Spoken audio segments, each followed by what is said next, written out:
I did it. I finished the Ivy Towers mock that I have been working on for the last few weeks. And man, I could not be happier with the outcome. The completed height of this building is 40 inches tall, and I want to get into some of the details of the building. Starting with the roof, originally I was going to do a garden, but after some suggestions from several of my members, Into Madness, thank you so much, and Charm City Bricks, thank you for the dance floor idea. What I did is at one end of the building, I put a small wet bar so I can have a bartender serving people drinks throughout the night. We have a few tables in the middle, and then we have an awesome dance floor at the opposite end. I also built 2 small reflection ponds, and what those ponds actually represent is 2 different purposes.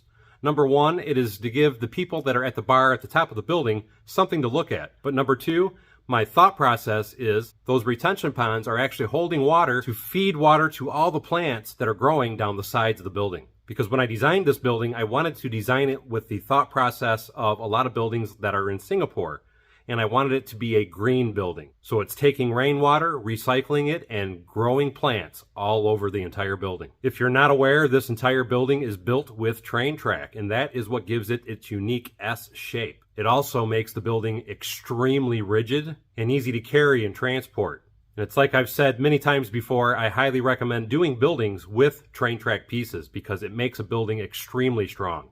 Try doing that with a modular building. While I was doing this, I thought, you know what? Poison ivy would be a great minifig to add to this building. The entire middle floor is poison ivy's hideout, as you can tell by the mass amount of plants that are everywhere. The way that I get a lot of my ideas for doing buildings like this is I follow a lot of different architectural pages on Instagram, and some of the buildings that I'm showing you right now are what inspired some of the parts of this building. It's funny because when I first started the building, I wasn't sure that I actually liked it. But after having it sit on the side burners for close to 5 months without me doing anything to it, I finally grabbed all my parts and just got to work, and I could not be happier that I finally did it.